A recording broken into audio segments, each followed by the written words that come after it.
Well, hi everyone. Thanks for inviting me, Fernando, to do this talk. I am someone um, that has really been in the need of personal supports all of my life.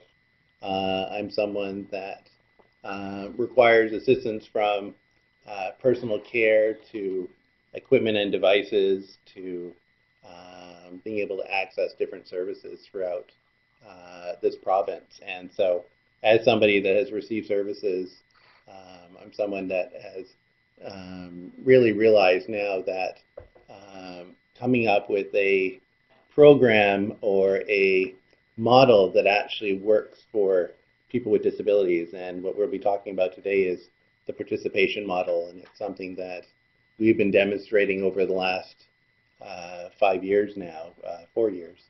And I'm excited about that because as myself having a disability, I've been in the medical model system, and everything has been formed really in the past in regards to what's wrong with me, and I get the services based on what are all my deficits are. And today I want to talk about EATI and how that program doesn't look at what my deficits are. It's actually looking at what I want to do and how I want to participate. I want to give you an update in regards to the EATI funding. As many of you would know that our funding first phase of the EATI program is coming to an end at the end of March of 2014. And I want to talk about that and our hopes that it's going to continue on into the future, but I'll give an update on that as well. And I also want to just, be able to answer questions about the EATI program, how it works, how you get access to funding, and how it's been going at this point in regards to it. So, for some people, you might know me as a Paralympic athlete. I've been competing around the world in the sport of bocce ball, and I've been able to go to 5 Paralympics with my big year in 2004 with a gold for individual competition and bronze in the pair competition. So again, it's personal supports that allowed me to actually be able to participate and be able to do that. And in my situation, I've grown up in the system. I was in a foster home at the beginning, and then went into a group home setting until I was 19, and then ended up really fighting to be able to have individualized funding for home support, and and end up being involved in developing the Cecil program. And so a lot of people would say, well, you've cost the system millions of dollars over these 42 years of your life, and it's my hope to be able to continue to show people that people with disabilities are worth investing, and I know that I've been giving back in the aspect of being a Paralympic athlete, being a foster parent, and being involved in different ministries and trying to develop better programs. And I know there's so many other people out there that are doing the same thing, so they're not just getting the supports and doing nothing, they're getting the supports and making a difference. And I really think that that's so important as we continue to develop new programs and as we look at new phases, because EATI being an equipment program, where our hope as a network, the BC Personal Supports Network, to actually be looking at using a participation model in areas of home support, for example. I mean, could we imagine actually having a home support program that actually asks you what you want to do? What do you want, versus, what's wrong with you, and tell us all the things you can't do, right? So EATI has been a great example of being able to use that participation model. So EATI itself, for those that don't know, is an equipment program that provides assistive technology for people to overcome a functional barrier. And so someone identifies a functional barrier. In my case, for example, I can't use my hands very well, so I would talk about my inability to be able to type in the computer. So I identify a functional barrier first, and I'll actually even back up a step before that, I should say. Ultimately, it's looking at what is your goal. That's the number one aspect, is to really looking at what is it that you want to do. In EATI, we're looking at what kind of participation in the labor market you would like to do. Right. So it's very work goal driven. It is work goal driven. However, we recognize that it takes time for people to actually be able to meet that goal.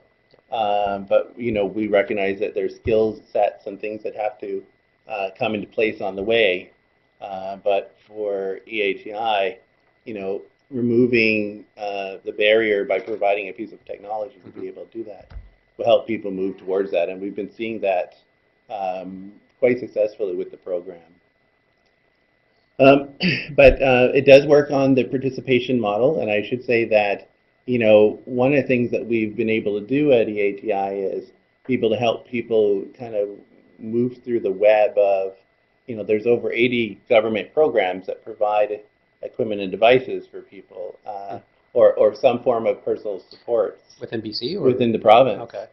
So our super navigators, and our super navigators are employees that are pretty darn super, I gotta tell you.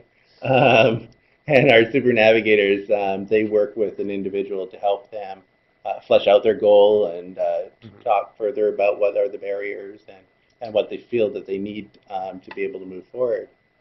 And within that, they're able to really be able to start being able to put a plan together to be able to move forward. So who are since you mentioned the super navigators, want to just share a little bit about them? Sure. They're pretty important people. Absolutely. So. We have, our super navigators are located throughout the province. And they, most of them have disabilities as well. We've got people that are on the island. So there's, but we've divided into two sections now. We have a primary navigator and a secondary navigator. Okay. So if you work with the primary navigator, usually they're helping you with those 3 questions and trying to make sure that it's clear and be able to move forward. The secondary navigator helps you with the looking at the kinds of equipment that you think you'll need. So right now our primary navigators have been Linda, Frank. Linda and Frank have been the primary navigators, and Albert. Frank and Albert. And our secondary navigators are Vicky and Wendy, and I've been jumping in doing also secondary navigation. So, which has been excellent, and exciting to be able to really work with people that have gotten a solid.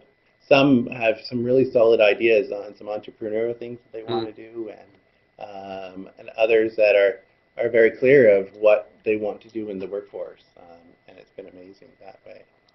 Have there been any, absolutely amazing success stories? Or something that really stands out? Absolutely. We've had.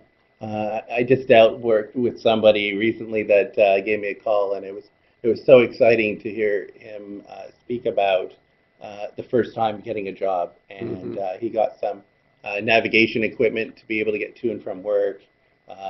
He was able to also get a JAWS program to be able to do up his resumes and stuff, and he was a fellow with a visual impairment, and actually was blind, and he ended up being able to get a job working at the blind restaurant, or in the dark restaurant. Oh yeah, called. I heard about that one. And as a waiter there, and he called me up, and he was just so excited, and and what's nice about it is that he wasn't just talking about how he got a job, which he was excited about. He started already talking about how he's going to look at getting a girlfriend, and he started looking at life and potential holidays and things already, and it was just a really nice story for me to hear, and we worked quite hard to get the equipment and things that he needed, and it was just really yeah, it's always definitely. I mean, it's always good to hear about those because often, we don't hear about the real successes. We hear more about the negative aspects of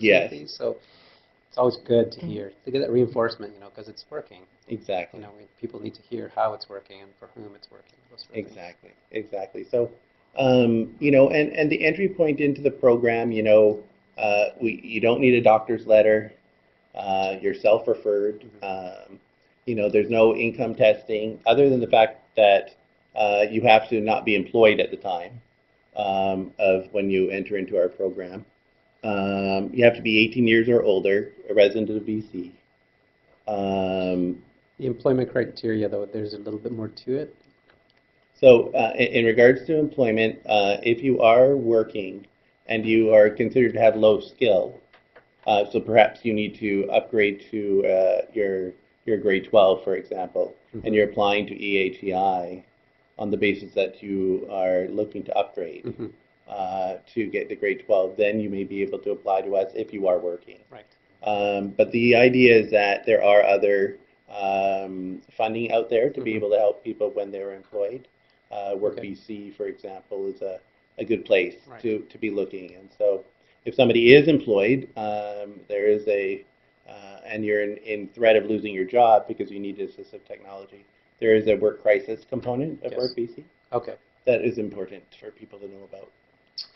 What about a sort of employment aged youth, like 16, 17? Are they excluded? For our particular program, because age 18 is the starting point. You know, if somebody is going to school part-time, and they're of age of our program, and they have more time to designate towards, you know, looking for work and stuff, then they can be eligible for our program. Back to the employment. What about if someone's has been on unemployment insurance? Thank you. Yes. So if somebody has been on EI, it's reach back, what we call reach back, and it reaches back to I think it's 3 years. It goes back. And that includes if they were on maternity at some point. It also includes if they applied for even a medical leave for a period of time on EI. Okay. So and that's again just because the federal side of things. And that excludes them if they've been on if they have been in on the past 3 years, right? Exactly. Maybe it's just we should just talk about the criteria also just a little bit since we're on it, because can you just share who actually set the criteria? So, so this is funding through the provincial federal government labor market agreement, and it's the fund. You know, we had an opportunity at that point to be able to access the $4 million a year. Right. And I do want to be really clear that 10% of that $4 million goes towards administrative fees. We're trying our very best to keep as much of that money as possible to go directly to equipment and devices where possible. But it is that labor market agreement that is in place. And I don't know if we want to talk about more of the labor market situation we're at now, or just carry on talking about some of the eligibility. Eligibility, then I think we'll go back. Sure, please. Right. Yeah. There's a question actually about eligibility. Please, good. So, it says, I'm underemployed, I need a stair chair, but I'm not covered under AVIA, my current employment agency. Can EATI help? I'm underemployed. So I guess. So are we, if we're referring to low skill, we do have a low skill section to our funding ability. And so what I mean by low skill is if you're somebody that has low English literacy, for example, you would be able to, we would be able to look at that if you were looking to upgrade your English, for example. And again, if the grade 12 situation is another good example. Those are kind of the main ones that we've utilized at this point.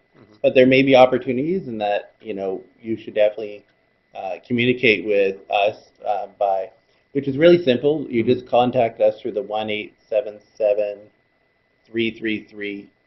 So 1-877-333-7554. 7554. And usually Rebecca and Sasha are the two people that usually answer the telephone. And you can let them know your situation, and you know, and they could help kind of figure out if indeed, you know, that we should move forward with your application or not. So everybody's situation is a bit different. The other thing I should mention is that we do want to keep track of everybody's situation. So if you're not getting access to the equipment and devices through any other source, it's a good idea to contact us because we keep a database of everyone that contacts us. And if they're not eligible through EATI, we're keeping track of those unmet needs because when there's opportunities to communicate with government and stuff, we're able to bring those statistics forward to try to look at the potential of those situations. You know, I know that quite regularly we hear of you know, certain equipment and devices not being funded, you know, through the employment EI program, for example. Right. You know, and that's a real struggle for people, right? And then if we can't get access through WorkBC for whatever reason, it's definitely caused people some major grief, and it's good for us to be aware of those and to show the numbers of people that are affected, right? How's the whole shift to WorkBC impacted ETI in the last little bit? You know, we are continuing to try to work with WorkBC in regards to teaming up in regards to any equipment and devices that we might be able to help with some of theirs. They're still sorting out lots of things, as you already know. And you know, I think that EATI has got a lot of real expertise now in regards to assistive technology, and I think I know from a network perspective, we're looking at is there ways to be able to even collaborate more in regards to working together, because I think that WorkBC could really benefit from the knowledge that we have now from our professionals. So. Okay. Yeah. So where are we at? So let's just, you know, in regards to the types of equipment, maybe, because I think that's probably, you know, I do want to really state that we do not have a list of equipment, which I think is really important. EATI very much is interested in overcoming someone's functional barriers. So that could mean, you know, an off-the-shelf assistive technology or a medical assistive technology. It just depended on it. You know, so we've paid for things like hearing aids, JAWS programs, electric door openers, van conversions, including hand controls, and some of the training and stuff involved in being able to drive. I want to be clear that unfortunately we're not able to pay for the vehicle parts, but we are able to pay for the conversion. We've also been able to pay for used vehicles as well. Oh, really? So now when I say used vehicles, I mean the conversion part of the used vehicles. So we have a formula in regards to determining what the assistive technology depreciation value would be. I see.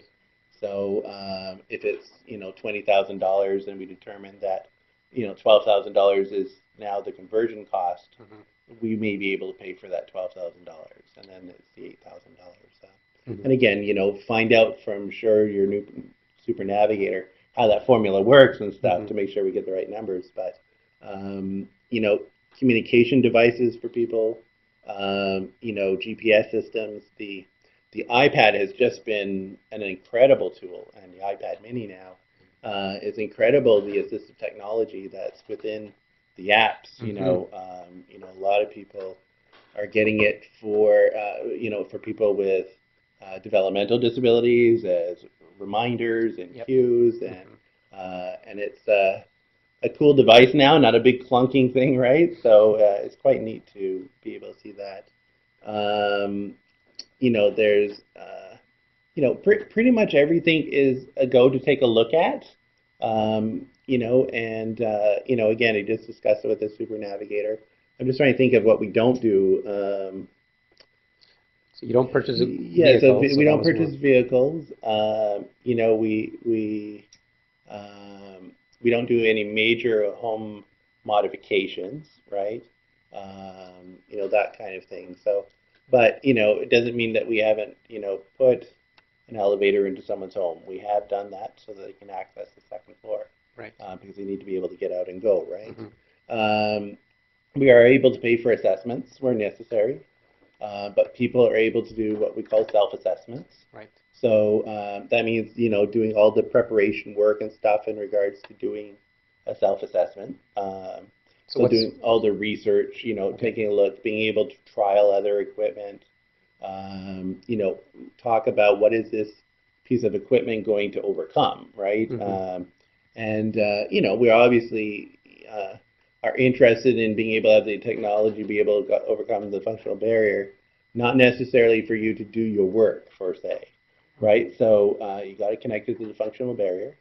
We have what we call the tool of the trade section. So, sometimes, for example, a printer, right? A printer may not be directly related to your functional barrier, but you may need the printer to be able to do some of your work. So we're able to pay for the printer, for example. There's certain circumstances that we can look at that and a certain amount of dollars that we can allow for that to happen.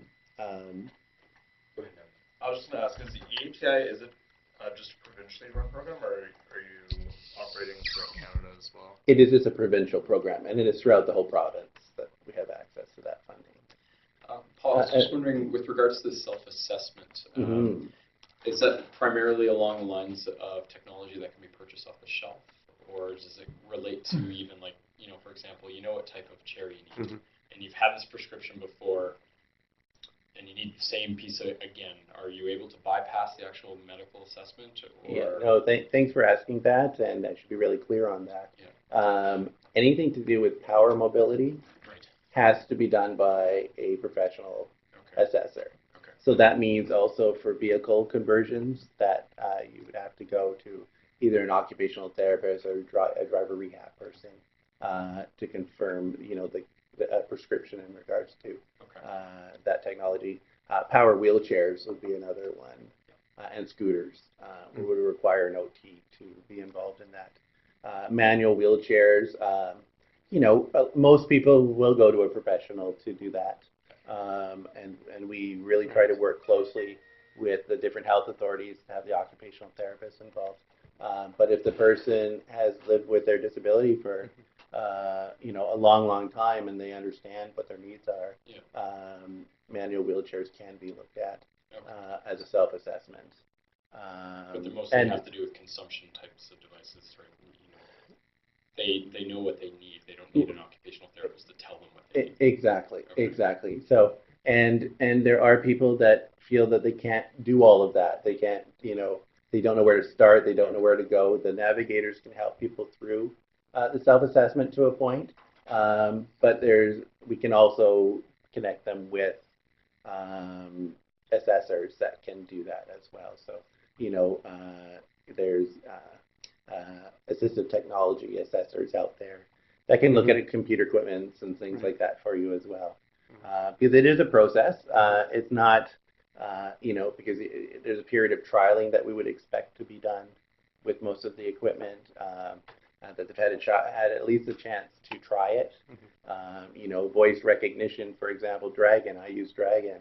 A lot of people think that's, oh, easy, I could use that. But if you're not patient and don't have clear speech and stuff, it's really good to actually have tried it, and you can trial those things for a period of time, and it can determine if it's something that's going to be for you or not before you go ahead and purchase that. So we also pay for training as well. One of the things that we've found within EATI is the importance of our training, because actually the abandonment rate for equipment and devices actually is huge. And I think it's about a 60% abandonment rate. Don't quote me on the number, but equipment and devices are very, very high. I used to know the number on the top of my head, but I haven't talked about that in a while. But it's a very high number, and that's really been contributed to the fact that people didn't necessarily have the training that went with it. It would come in the box, they would have it, and they didn't know how to actually operate it. So we do make sure that training is there. I should also say that, it's been really great in that people can choose a vendor of their choice. They don't have to go to a particular vendor when it comes to things like computer equipment and things. When it comes to power wheelchairs, scooters, there is a provincial government list of approved vendors for that. because we share the same agreement as the Ministry of Social Development. But it is the Ministry of Social Development and Innovation. Is that what they're called now? I think it's Ministry of Social Development and Innovation. And they have been an amazing partner, by the way. I really should be really strong about that.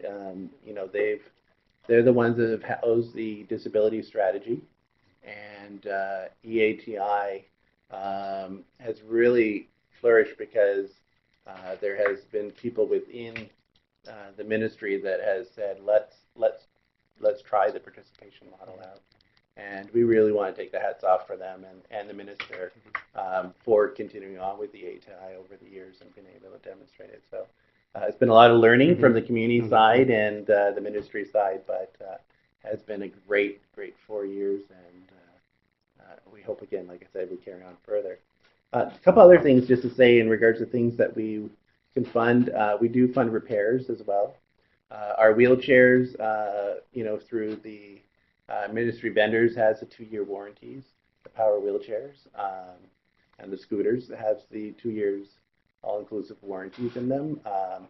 But we are able to do repairs and stuff of our equipment, and we're able to do custom work as well. So if there's, you know, there's some iPad mounts and stuff that hadn't been completely developed, but have, you know, needed adaptations and stuff, we're able to deal with that as well. And people have come back to us on more than one occasion because as they started to work with their assistive technology, they realized that there's maybe another component, or their goal has changed slightly because they realize now they really can move forward on what they were doing, and there's another piece of technology that's needed. So maybe this is a good time to talk about our situation. Yes. Is that right? Is there any questions, though, first of all, out there in regards to any further eligibility questions? Or that's all on your website, right? Yes. bcpsn.org, www. Or just Google your name in it. Yeah, that's right. It's all okay. That's all I do. So, in regards to where we're at with our funding, our 5-year funding ends March 31st, 2014, and we are still waiting for the outcome. The federal government has made some changes to the labor market agreement, and the provinces haven't bought into that agreement yet, and they're in the process of still negotiating that through. So, you know, we see that it's going to take them some time to really work that through. So the provincial government and the federal government have to work it. Right, okay. Exactly. And so what does this mean for EATI?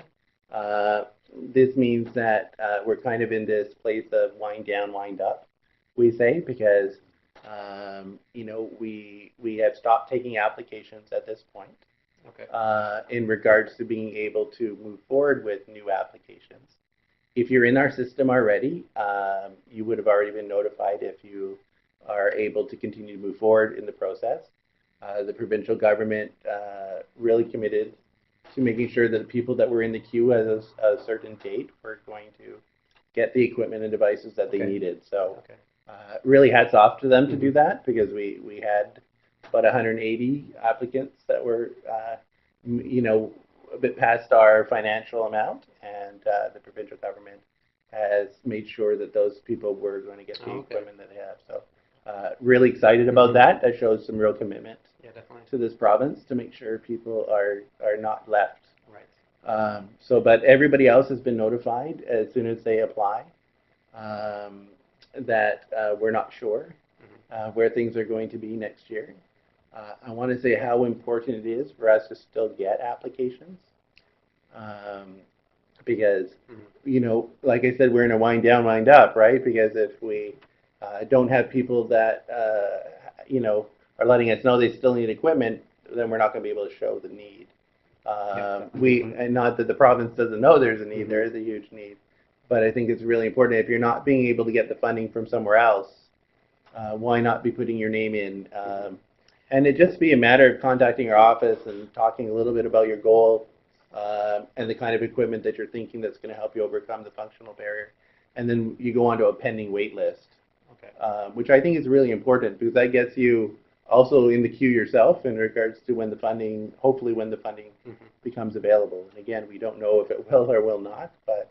So basically what you're suggesting is that people continue applying if EATI can't help. Obviously they can't, because you said, it's not a bit on a hold pattern, but the super navigators or the primary navigators will be able to help them out in other, say, direct them into other areas or other possible funding sources. In that first phone call that you have with either Sasha or Rebecca, they're doing their very best to kind of talk about what other funding options there might be and stuff for sure.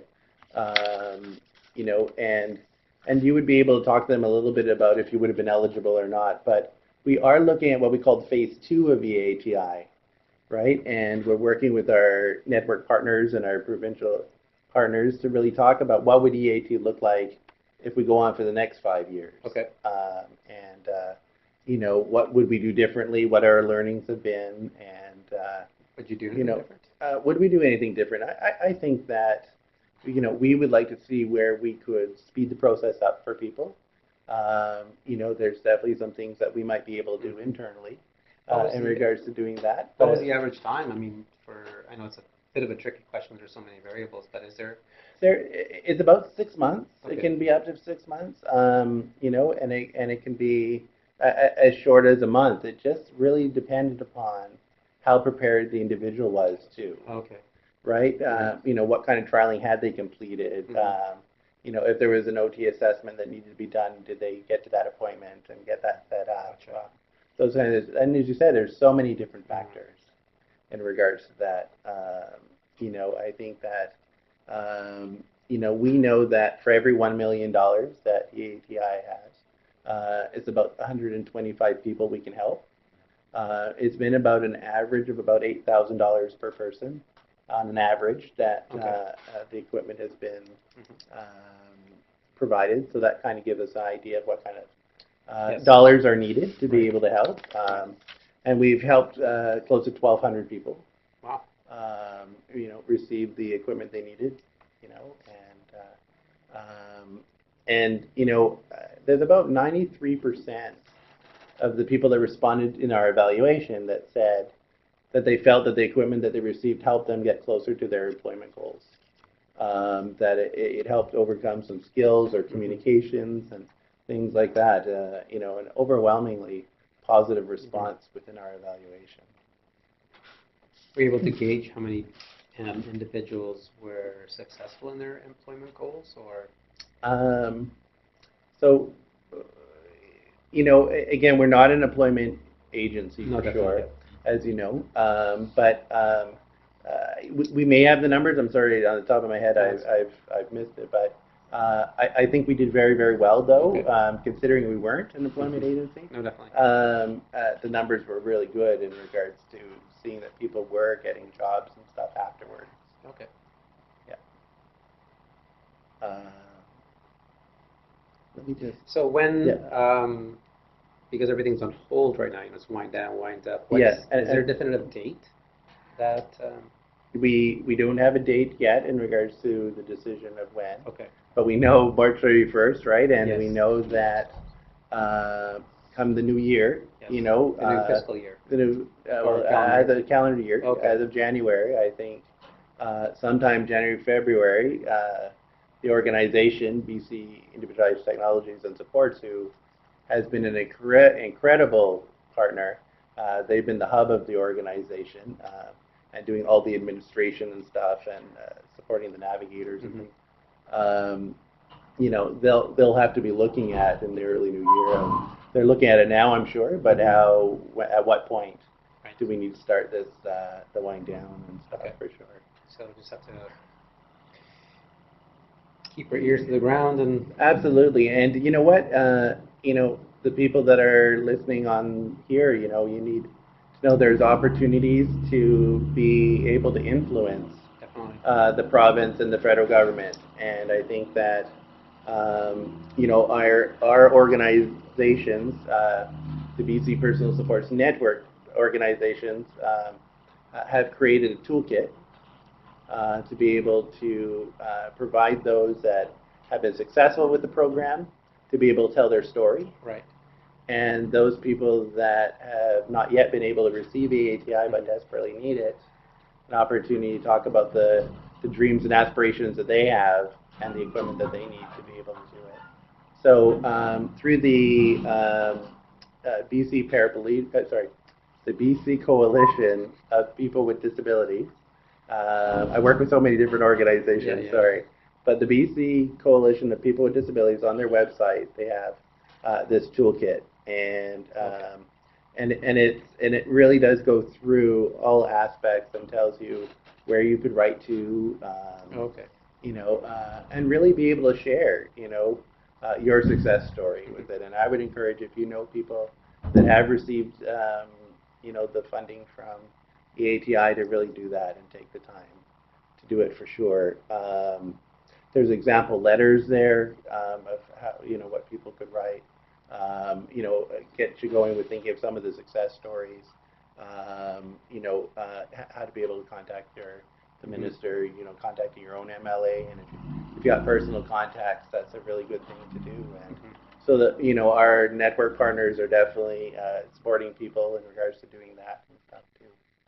That's on the BC Coalition with BC Coalition of People with Disabilities, and website. Yeah, and you know, and for some people, I don't know if people have known, just the last couple of days, we don't have a lot of information yet on it, but the provincial government has also announced a white paper on disability, right.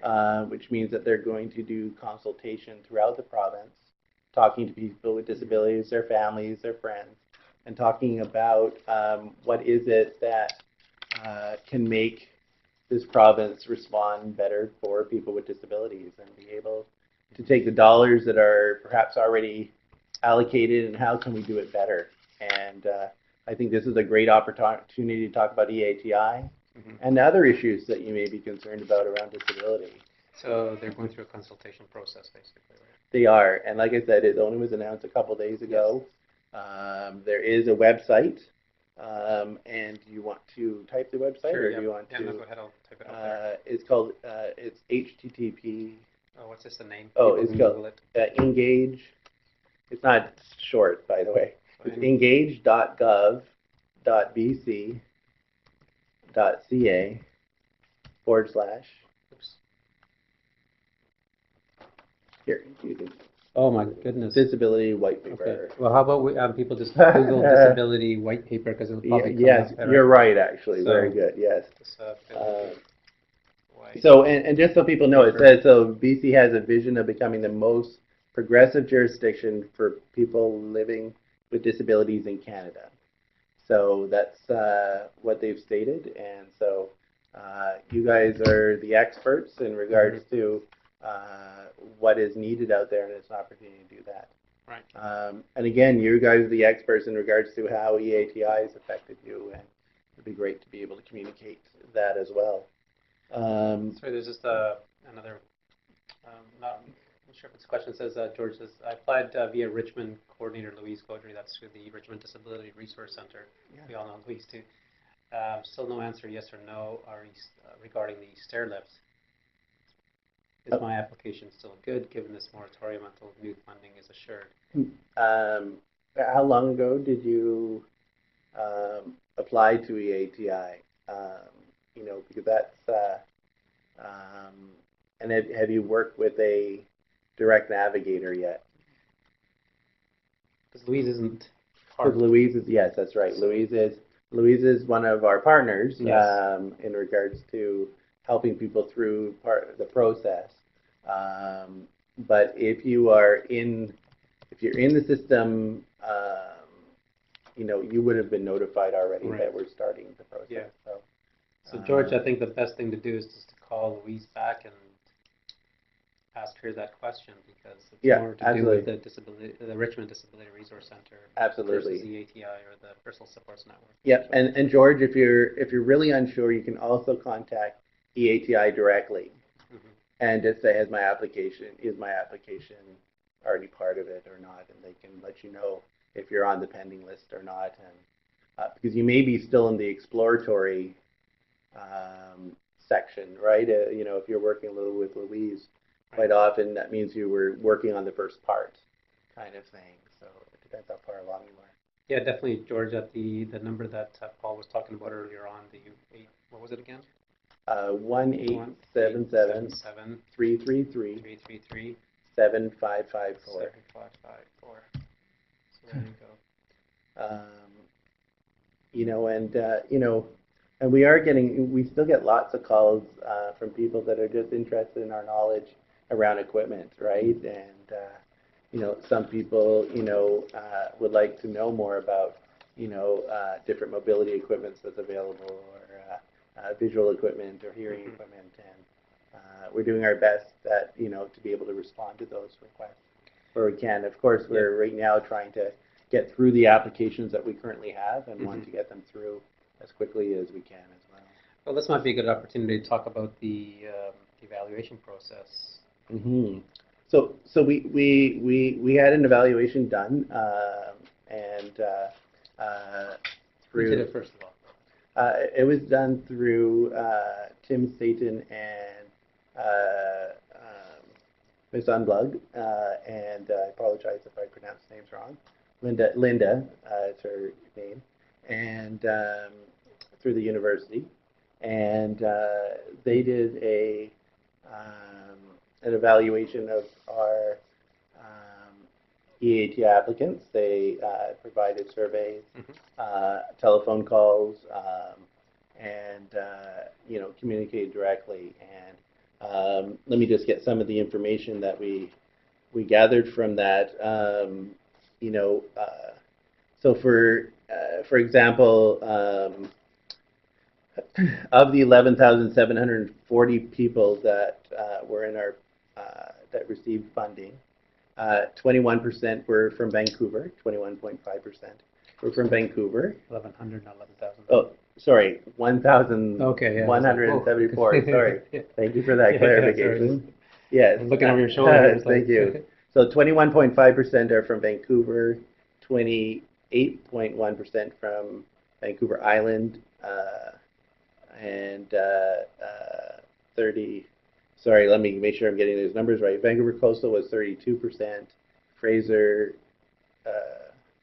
Sorry, my numbers are all mucked up because my eyes aren't following the line very well. 21.5% Vancouver Island, 28.1% Vancouver Coastal, 32.5% Fraser, which is west of Vancouver, 14.3% the interior, and for those of you that are on interiors, not Chilliwack, 3.5% north. Big misconception around the Lower Mainland of what the interior is. Yes. Okay. But it was a very high satisfaction rate amongst Cecil employers, and I mean, EATI applicants. And, you wear too many hats. Too many hats. Back now. Yes, exactly.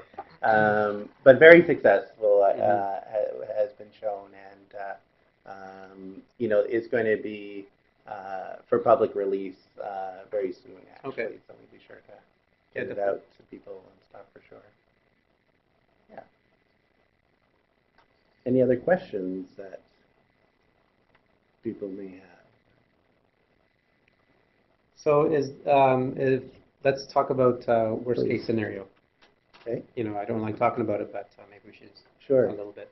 Best case scenario, the government comes back, the two governments come back and say, you know, you've done an amazing job.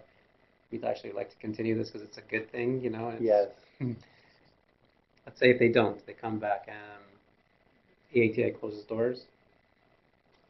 So, you know, if indeed that the funding is not there, then EATI will wrap up with the applicants that they currently have, and you know, the network will continue to work with trying to make sure that the people that are within our system and working through things will have access to something where, you know, the provincial governments very much willing to work with us to try to come up with an exit plan. Right. We don't have an idea of what that exit plan really looks like yet. Okay. You know, and but it would, you know, I think we all feel that it'll be a sad day if EATI does close down its doors. You know, because I think it really has made such a difference.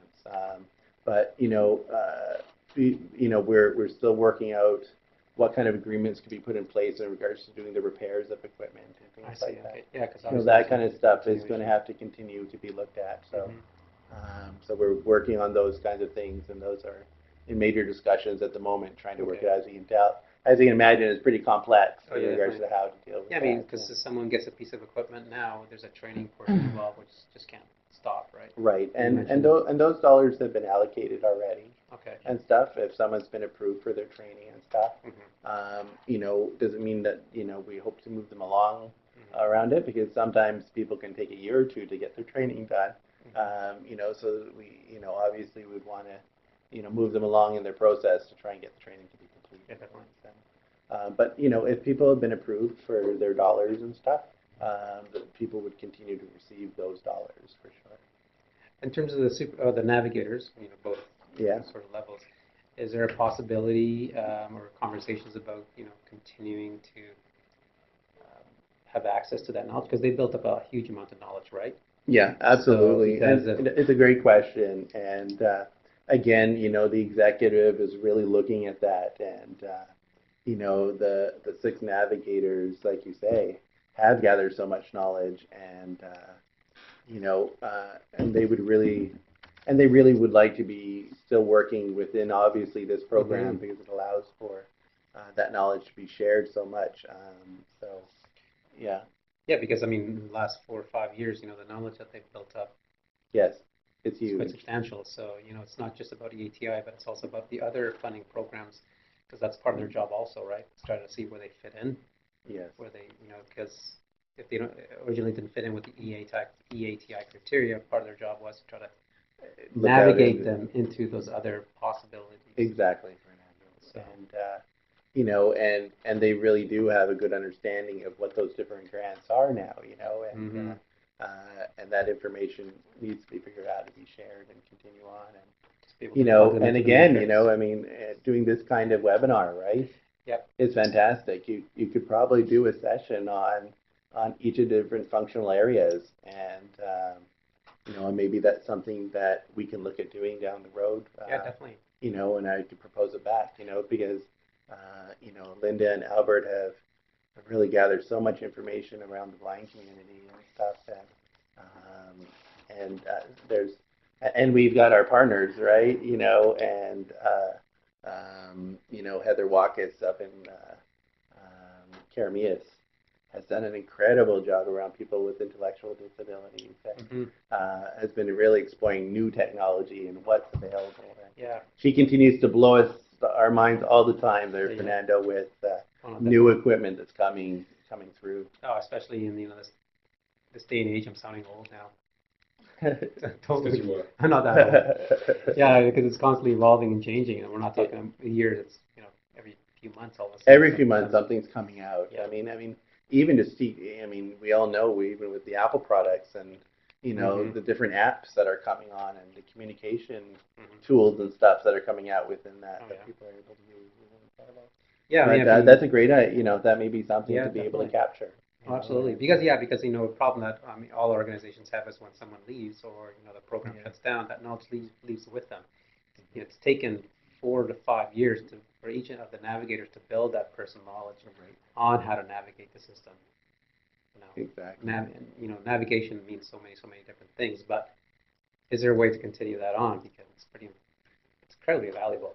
So it only makes sense to try to figure out something. So let's work on it. Yes, for sure. All right. And again, let's really try to continue to get people being active and taking control of the situation. And you know, I really do believe that if everyone that received funding from EATI told their story and how that equipment helped them, and then also those that not yet have got their equipment, but talk about what they want to do in their aspirations. I think people with disabilities want to do stuff. You know, Oh, yeah. they want to participate, and you know, again, this phase of the program, you know, was around employment, and you know, and their goals around employment. It's been pretty successful considering. Yeah, definitely. Yeah.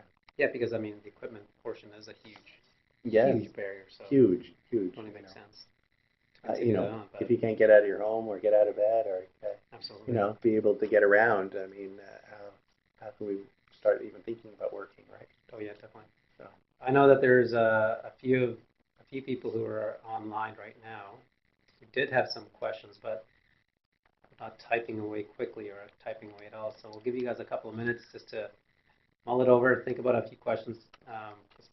Paul is not easy to get a hold of.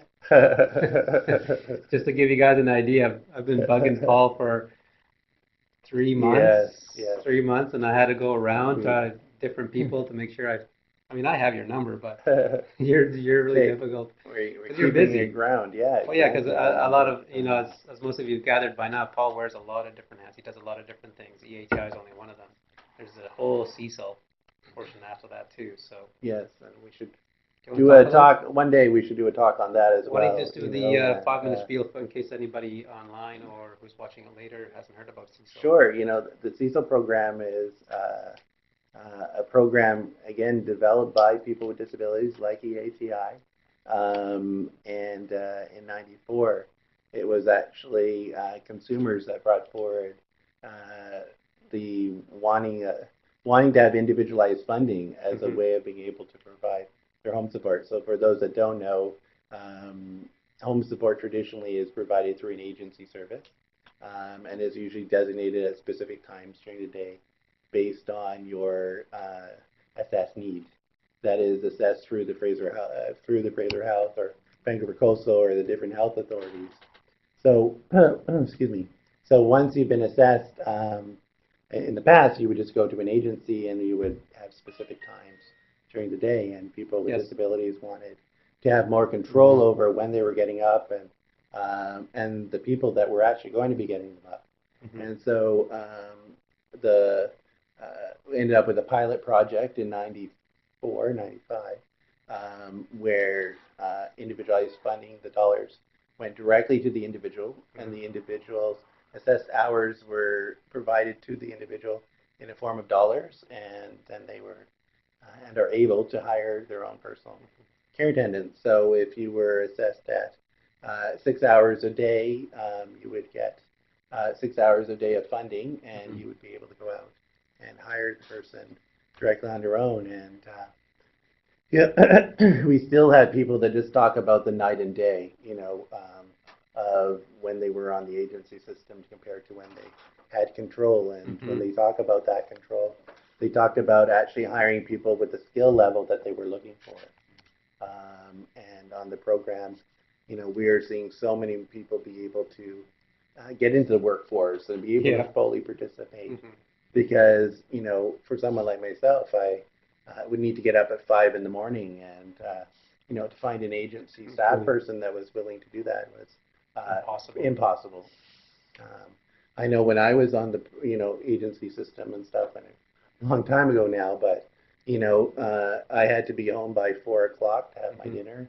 I had to go to bed by 7:30. You know, and I was a teenager, right? You know, at 19 years old, being told that, you know what, that's the only way they can operate because that's the people we had. And, you know, things have changed now. You know that, you know, agencies are trying to be more responsive, and that's fantastic. And the health authorities are doing their best in regards to the system. But you know, for us, you can solve most troubles by actually having people have control of the funding. Because, you know, even if you know, the Cecil program doesn't allow it yet, but we would love to see the dollars to be attached to the individual, and then you could go out and hire the agency. If you did not want to hire the person on your own. But having that control actually will make the agencies very responsible to you as a person. That's right, because it's consumer driven. It's consumer driven. You're the employer. Yes. If you're not happy, you take your money elsewhere, right? And you know, I think this is a system that, you know, that we need to continue to expand. We only have just over 900 people on the program at this point. but there should be thousands of Yeah, people yeah, on it, right? It's the best kept secret, we say, is the I Cecil know. program, as you said at the beginning of this, right? That's one of those As things well. that I think we should. I've been meaning to talk to you about that actually. So let's free up some of your time. Absolutely, we talk should about do that that because it's incredibly important. absolutely. I just know that just talking for so many different people, like you said, the night and day, it's immeasurable how much more they're able to do, the comfort levels, the freedom, all those sort of things, and making the dollar stretch.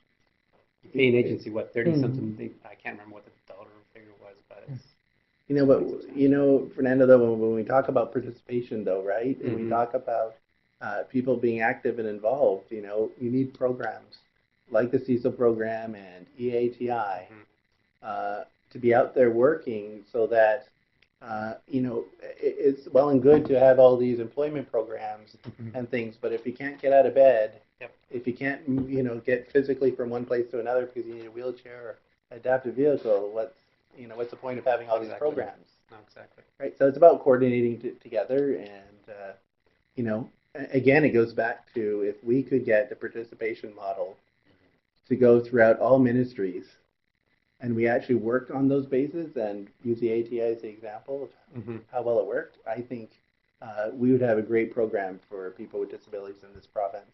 So there you go for the white paper, everyone, right? Yeah, definitely. So there's just a few questions that are popping up back on towards the ATI. One of them is, are there any potential, or is there any potential for changes in terms of getting equipment for volunteer-based work again? Very good question.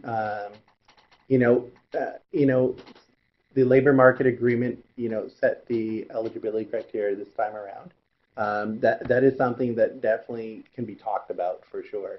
I do want to say that, the first 6 months of EATI, we, like you said, actually was, could be based on volunteerism as well.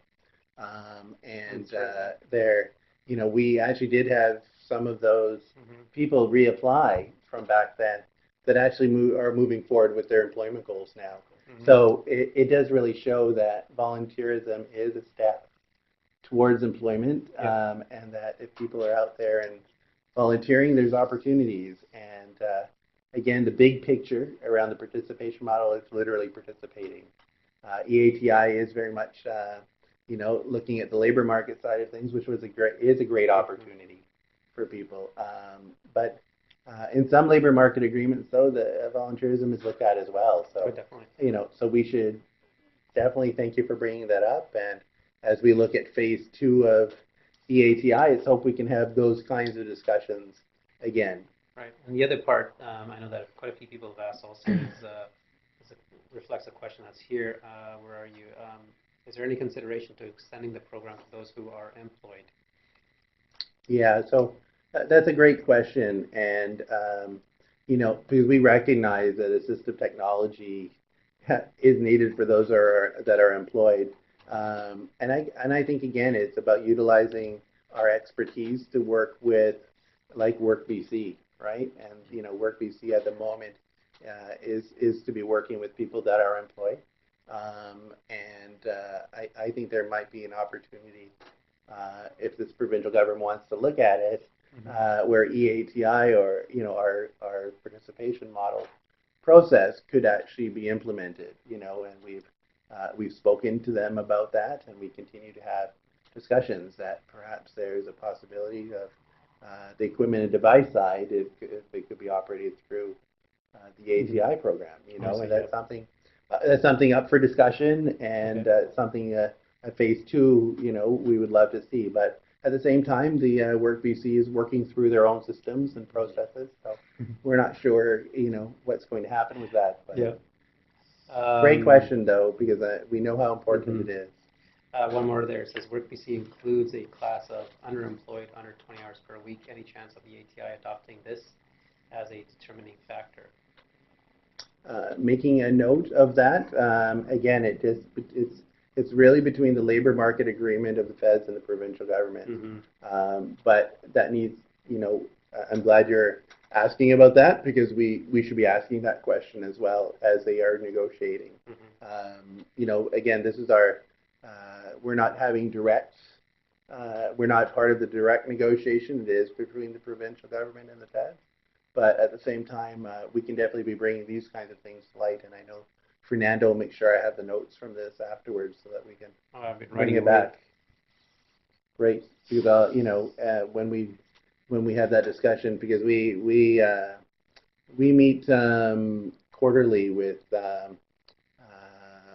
Molly Harrington, and she's the Deputy Minister of the Ministry of Social Development, and she keeps her pulse on what we're doing and how it's working, and as we look at a phase 2 and stuff, you know, because we are this, like you say, wind up, wind down, but we are discussing phase 2, and that this kind of stuff needs to be brought to the table, and I will. So that's coming up in a few weeks.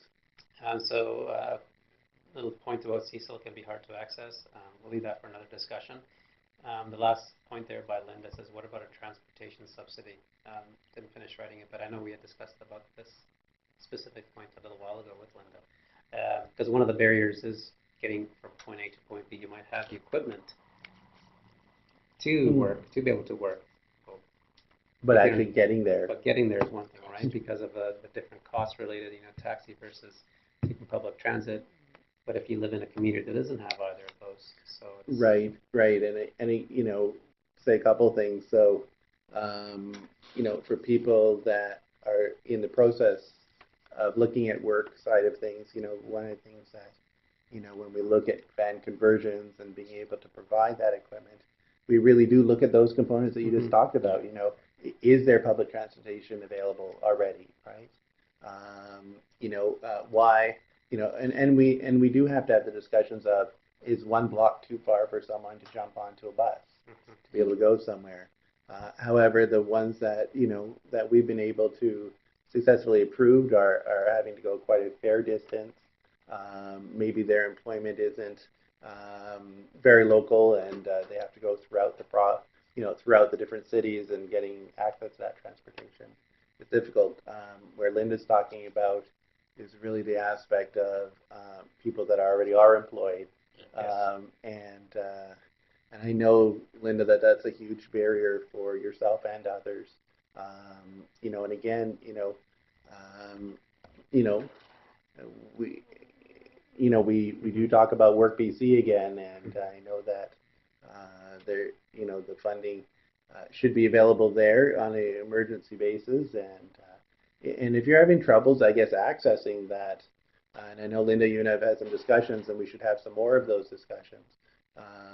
You know, how we can maybe help make some of those connections with Work BC a bit more, and maybe follow it through. Prince George says, oh, that's the last point is about Cecil, so I guess I will just save that one for another discussion. Yes. I know that was it's a big topic. I mean, just one point about Cecil. There's a lot of unknowns about it. You know, it's like this word out there that people hear, the Cecil program. It's, you know. Yes, you know, and again, you know, it is something that should be discussed every time you meet with the case manager. You know, that, or at least when you enter into the home support system, you know, because you are supposed to be able to be guided one way or the other. You know, do you want to look at the Cecil program or go to the agency system? But it does come back to education. You know, I think that the case managers are familiar with the program to a point, but it's not something they deal with every day. And I know that we're working with the Association of Cecil Employers. There's a society that has been put together of the Association of Cecil Employers. We call them ACE. And ACE is really representing all the Cecil employers out there, and has done some incredible work in regards to moving forward, for example, the hourly rate. You know, that they really pushed to have an hourly rate for over 10 years. There wasn't an increase, and they formed together, and worked with the Minister of Health, and the Minister of Health recognized the importance of the Cecil program, and we over the 3 years have received steady increases to the hourly rate, which has been great. But there are other issues within the program, and we want to be able to hear from Cecil employers about what those issues are. And I think, Fernando, that would be a really good idea, actually, because our association, and maybe we can have someone like Ken Kramer join me, or Tim Lewis, right? Those, and there's a number of others that sit on the board. And we can maybe have a table discussion about some of the different areas that we're thinking about. And this is a great avenue, I think. I mean, the particular one can be broken down to a lot because it's there's pretty big. Yeah, that's true, because there's how does it all work, right? Yeah, that's and what is the program? Yeah, exactly. And then there's the people that have been on it and say, hey, this is what's broken. Yeah, definitely. And then there's just applying for hours, right? And how we that I'm sure that the people that are listening to this are struggling with the hours that they're currently getting, and how to go about getting more hours. Oh yeah, and, I mean, just within our own staff here, it's. Yes, and that is a challenge. Yes. Well, thanks, Paul. I don't think we have any more questions from. Oh, there's one more. It might be a thank you or something like that. Thanks for taking the time to come out, and I'd love to get together with you and talk a little bit more about Cecil. I was actually going to ask you, on your way out, I was going to drop a hint, but what we're talking about now. Great here. Yeah, it's on public record right now. I can edit this portion out after. Anyway. Sure, but I can also, I don't mind also giving my email address as well, which is pgoche at bcits.org. And if you want to talk, about EATI, I'd be pleased to talk to you about EATI. I can connect you if you're looking for the, if you're having difficulties finding the toolkit, I can at least connect you with the places where you need to go to get the toolkit. If you are just looking for some general information, I can make sure that Sasha and Rebecca get back to you, those kind of things. Yeah, definitely. Yeah, I think the toolkit. It's a good thing, and I haven't looked at it yet, so I'll have to do it after we're done here. So. Yeah. I just make sure that you would know, who to contact at BCCPD to, to be able to get access and stuff. I'll actually go visit maybe. There you go. Yeah, exactly. Okay, so thanks guys for coming out. We actually have some people here in the room. Oh look, you can't see it. I have to actually turn the camera around, but I'm gonna have to get up and do that. Lori says, thanks, Paul. Great information. I've been fortunate to have benefited from EATI, and it's made a huge positive change in my life. So that's great, Lori. And I know of a lot of other people also who have had significant changes in their life from EATI. So I'll highly encourage them also to either connect with you or to figure out a way to get their story across, because it's very important. So great.